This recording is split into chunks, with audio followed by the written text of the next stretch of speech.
This is Robin Stewart, and welcome to A Jazz Life. Jazz lets each player be heard, and on our show, the jazz players speak. Today's guest, Max Bennett.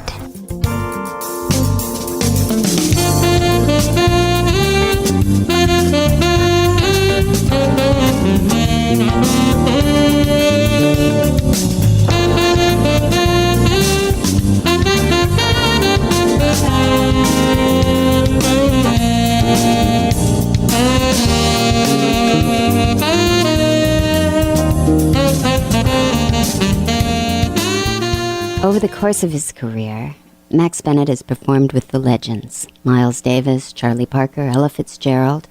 Max Bennett was co-founder of LA Express with Tom Scott, expanding the boundaries of jazz and rock. Currently, Max is performing with his own band, Private Reserve, which features some of the most outstanding of today's players. Max's vision has helped shape contemporary jazz, and he's here today on A Jazz Life. Hi, Max. Hi, how you doing? Great. Welcome to A Jazz Life. Thank you. I'm glad to be here. Max, your career has spanned bebop to contemporary jazz. Correct. You helped change the face of modern music. Well, I did my best. And it's still changing. Yes, it is. Some for the good, some for the not so good. That's the way it is, huh? Oh, it sure is. With most things. So tell me, where did you begin? Well, I began when I was a tiny one. I was always interested in music. It was just sort of ruled my life, and I messed around with the guitar a little bit when I was a kid, and then when I got in high school, I played trombone in a high school band and played rhythm guitar in a high school dance band. We didn't have a bass. A gentleman came and sat in with us one time and stood right behind me, and I just went crazy for the bass. And the next day I went down to the high school and picked up a bass, and that was it. From that point on, I played bass. You found it. Yeah, I found it. I had been listening to records, of course, and I think my first influence was Duke Ellington. That impressed me. I mean, I loved Woody Herman's band also, but, you know, Tommy Dorsey and Glenn Miller, those were popular at the time. However, I tended more towards the jazz-oriented groups. I liked Count Basie, but Duke Ellington was always my main influence. Amazing music. I'll say, yeah. So where are you from? I'm from Oskaloosa, Iowa. Wow. Do you want me to spell that? Yes, please. Oskaloosa. It's an Indian word. It is, as a matter of fact. That was an Indian princess. Really? Yeah, and I believe the history goes that her father's name, or her grandfather, I'm not sure which, was Mahaska, which is the county that Oskaloosa is in. Oh. In the square, of course, every little Iowa town of any size has a square. Uh-huh. And on one side of the square is this huge bronze statue of an Indian. It's the only one like it in the United States that I know of. It's very unusual. Beautiful. And they make manhole covers there, too. And fire hydrants. It's a lot of iron there. Oh, I'll say. Yeah, yeah. Where I live in San Clemente, and I jog in the hills there, and when I first got there, I went by this fire hydrant, and I went, wait a minute, that's from my hometown. All the way here so in California. I felt pretty proud, that's right. Yeah. That is amazing. Yeah, it is, for sure. You told me that you played music in school. I did, yes. Did your parents know you were planning on becoming a musician? Not at that time, I don't think. It was just something to do. It probably kept me busy, and they were glad for that. Actually, I was good in journalism in high school, and so we discussed it, and they decided, along with me, of course, that I would go to college. I went to the University of Iowa for 2 years, and I majored in journalism because I'd won a second in a state contest or something like that. But still, my first love was music. In the first year in college, I almost failed because I just wasn't interested, and they didn't really want me back, but my mother pleaded with them, and they let me back in for the second year. And then I took a couple of music courses just for one semester. But at the end of that, I realized that I really didn't want to be there. I called my folks, and I just called them and said, I don't belong here. Save your money. And got a chance to go to Mississippi and play with a band that I'd played with before. And away I went to Mississippi. So I worked down there and eventually ended up in Chicago, playing, starving for a while, like we all do. But playing on Clark Street, they had that's where all the strip joints were, and they would hire saxophone, keyboards, and drums. But they didn't. The bosses, they never hired bass because they said they couldn't hear it anyway. So I would go up and down the street in the evening because I didn't have anything else to do. I wasn't working, couldn't find a job at the time. So I'd go up and down the street and sit in with the different places, and there were a lot of great black musicians from South Chicago working, so they were glad to see any bass player. So I got a real musical education there to start, and just went from Chicago on and joined a group, ended up in New York. Who'd you play with in New York? I went to New York with a group called Herbie Fields Band, and I don't remember the place we played, but it was right on Broadway. The headliner was Billy Eckstein. Oh, great. And then we were the second act right before Billy, and I found out that Charlie Parker was there. Well, of course, he was my idol, and he was the opening act. So I used to go early every night and listen to Charlie's band because Bird was he was the man. Wow. So about the fifth or sixth night that we were playing, we worked there I think 2 or 3 weeks. One of the nights after we'd been there for a while, I was standing backstage and somebody came up and said, "Aren't you the bass player with Herbie Fields?" And I said, "Yeah." I said, "Get your bass." The bass player didn't show up yet. He was late for Charlie Parker. And I was like, but, can I do this? So in a fog, more or less, and nervous, of course, I took my bass out and played a couple of tunes with Charlie. It was sort of a blur, but it was pretty impressive. And then later on, when I joined a band from there, Georgie Auld, a great saxophone player from big band days, and we had a quintet. We were working on the north side of Chicago at the Silhouette Club. And Bird with Strings was downtown at the Blue Note in Chicago. And Bird would finish early. He knew about our band. He liked the rhythm section. So he used to have his driver drive him out there and sit in with us. And that was great. Fantastic. So that was a kick. It was He was great. actually a fan. Yeah, Yeah. It was great, though. It was wonderful playing with him. It's terrific. And then I left there and went with Uncle Sam for a couple of years. Did you play? In Alabama. No, I fought the Battle of Alabama. Well, somebody had to do And then it. the Battle of Georgia. I went from Camp Rucker, Alabama. That's now a fort, but to Fort Benning. And I spent the rest of my time there, worked in some clubs there, and that was they call it the Sin City. There was a movie about it, Phoenix City, because I guess somebody got shot there or something. But anyway, I left there after I was out of the Army, and I went back to Chicago. Then I joined Charlie Ventura's group. It was a sextet. And I went to Birdland one day and see who was there that night when I was off from work, and found out that the Sauter Finnegan Orchestra, which was a famous orchestra from those days. About when was that?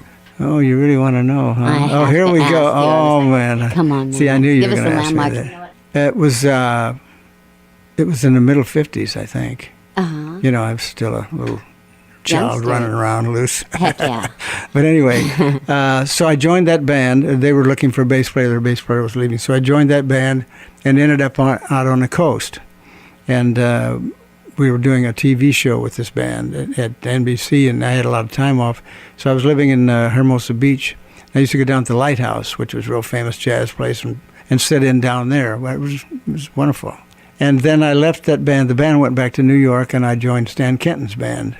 And I did a couple of years with Stan, and then I decided to stay in L.A., and I worked with several different people. I worked with Stan Getz quite a bit here in L.A., and then sort of started getting into working for vocalists. I worked with Peggy Lee for quite some time, and then I went out with Ella Fitzgerald for a year, and we went to Europe and played with the Jazz at the Philharmonic, which was Dizzy Gillespie and Stan Getz, Roy Eldridge, and Coleman Hawkins was on that. Oh, wow. Yeah, I was real fortunate. So that was why I'd never been to Europe, and I was like, whoa, I'm actually in Europe. This is great. So we made a complete tour there.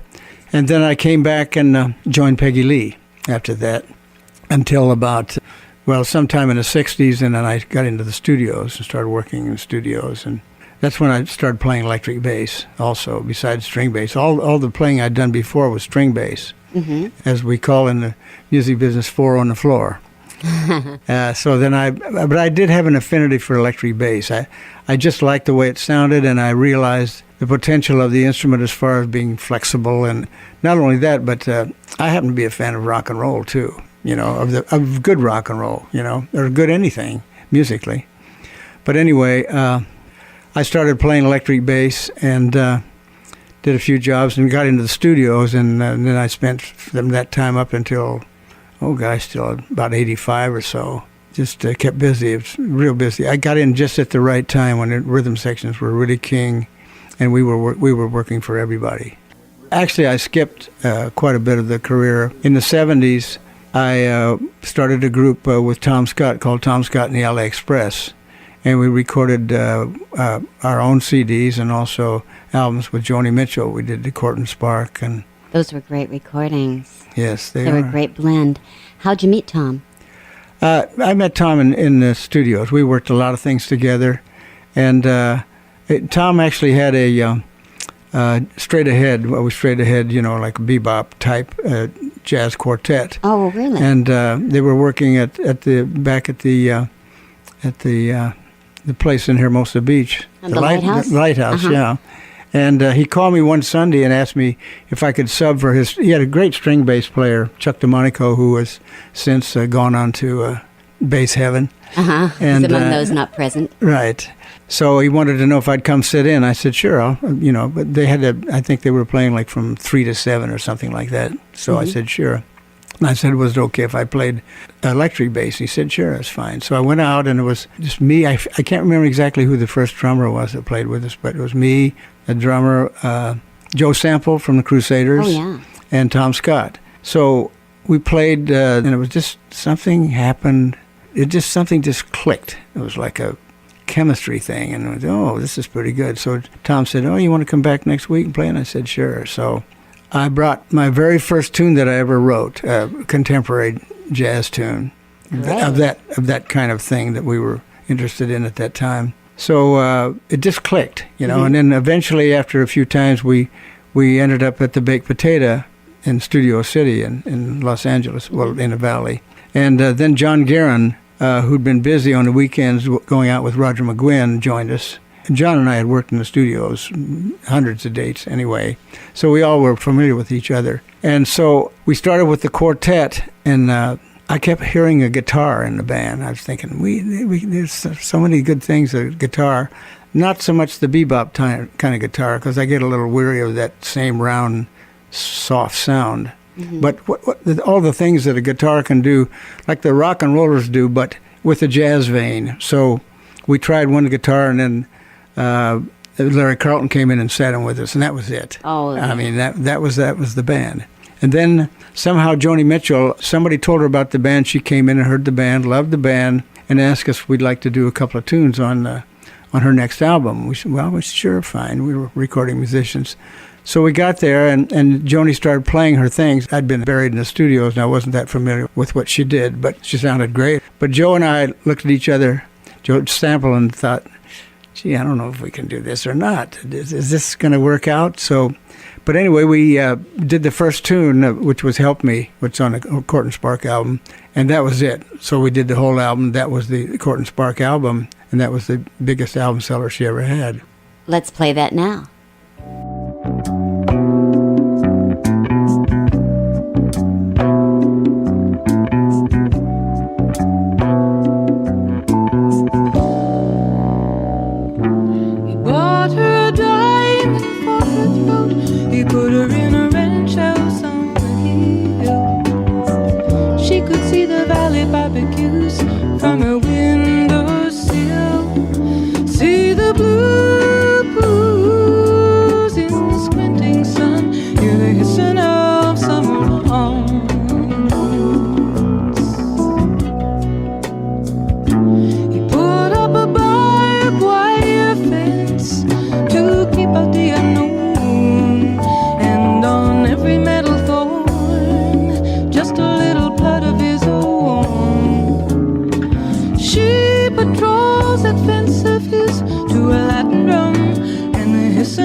kissing summer long.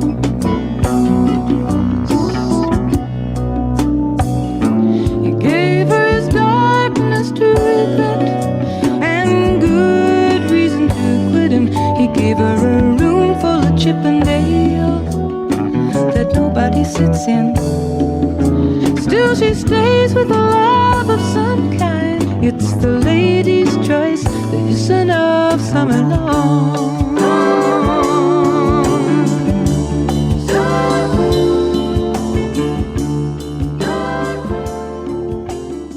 I'd like to break now for our sponsor, and A Jazz Life will be right back.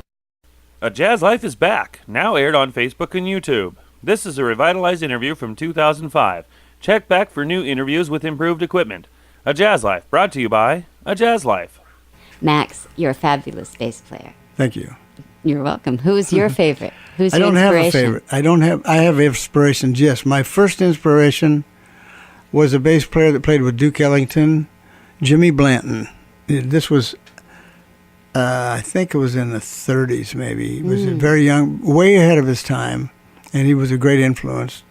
Ray Brown, I'm talking about string bass right now. Right. Ray Brown was a great influence, a very good friend of mine. Those two were probably the most influences. Influences, yes. As far as copying, no. Right. I think that copying somebody, they say, what's the best form of flattery, but it's the worst form of music. Contemporary, I mean, as far as electric bass is concerned, I don't really have a favorite. There's so many great electric bass players today. The guys that I've heard that I sort of lean towards to, Jimmy Haslip, who's with the Yellow Jackets. He plays fretless bass, and his solos are so pretty that even when he's finished, you remember what he played. You know, I really like him. But I mean, there's so many guys that are just great players. You know, so much facility, and I'm really jealous. Do you have a favorite quote? We love to ask that here. I don't have per se a favorite quote, but there's a couple of things I have on my website that I like really well. One is from Beethoven, the famous composer. Music is a higher revelation than all wisdom or philosophy. And another quote that I have that's on my CD, my latest CD, People and Places, is by Plato. Can't remember what he played, but it's all right. But he was cool. But he was cool. Music is a moral law. It gives a soul to the universe, wings to the mind, flight to the imagination, a charm to sadness, gaiety and life to everything. It is the essence of order and leads to all that is good, just, and beautiful. I like that one. And then I have my own famous quote, infamous we'll call it, about contemporary jazz, which just to explain the way I felt about what it really is. I say, my interpretation of contemporary jazz is a modern rhythm concept, a musical combination of jazz, blues, rock, and Latin, with melodies and harmonic structures of intrinsic value, which allows the soloists to express themselves within the context of the music. There is no jazz in the music without the spontaneous self-expression of the musicians. Let's talk about your current CD for a second. We'll go out with that. People and Places? Yeah. Yeah, actually, we haven't done that's our most current. I think it's about 3 years old. Really? Are you working on a new one? Well, I've got enough tunes for it, that's for sure. Sounds like But I don't know when this blessed event might occur. Oh, okay. So it's just a group of tunes that I thought were just right for the CD. You know, you go in and you record what you think I guess what I record is first what I like, you know. What impresses me as being a nice routine of tunes, you know, selection of tunes. Mm-hmm. I don't worry about the audience too much. Right. You know, because I want them to love it, but I'm going to do what I do and hope that they like it. I don't sit down and write a tune because here's something I know the people will love. That's not what I'm about. Right. You know, so I don't approach it that way. I write songs. I'm strong on a melody, a good melody, you know, nothing mundane, but a really good melody, a nice set of harmonic structure that's interesting, not super complicated. I'm not a big fan of avant-garde jazz necessarily. I know that it takes a lot of facility and a lot of talent. It just isn't my bag. So I write tunes, like I say, with a strong melody, with a good feeling, good beat, as they say in the layman's terms, with a good harmonic structure, something that lends itself to solos that guys can play on and feel comfortable with. And that's kind of where I'm coming from, and I try to make a variety so that there's a groove tune and then maybe an up tune, or I like Latin music very much. So my band is not a Latin band, but it's kind of my version of what I think of where Latin music applies to my band, so. And then a couple of ballads in the CD. We usually do 2-hour tunes, which is good. And so at least 2 ballads, so something. So there's a variety of things, So I like to think that, a lot of rock and roll groups, I think they'll have 1 or 2 really good tunes. The rest stuff is filler, pretty much. That doesn't cut it for me. I want each tune to be interesting enough to play on, that I can use for the band, and that also the people will enjoy, so it'll stick with them. Right. So. Yeah, you want to feel your work is valuable. Right, exactly.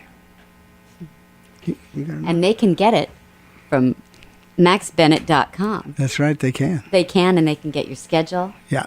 And they can get out and see you play live. That'd even be better. Yeah, which is really fabulous. Yeah. Yeah. Great. Thank you. Oh, thank you, Max. You're welcome. We'll come back again. I will. All right. For sure. Thanks. In his quotes from Beethoven and Plato, Max cited music as the higher revelation, higher than all wisdom or philosophy, a moral law. And Max lives his beliefs. When he wrote the song Winds of Tibet, he forwarded a copy of the recording to His Holiness the Dalai Lama, expressing his concern for the people of Tibet. And Max received this letter in return. His Holiness appreciates very much your deep feelings of sympathy and concern for the plight of the Tibetan people. As you seem to be well aware, the Tibetan people's nonviolent freedom struggle needs stronger international solidarity. In this context, we are inspired and encouraged by your moving gesture of support.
Thank you for joining us at A Jazz Life. If you'd like to know more about this week's guest, or if you'd like to contact us here at the show, visit our website at ajazzlife.com. Till next time, this is Robin. This segment of A Jazz Life was recorded live at KSBR FM in Mission Viejo. There's nothing like an independent.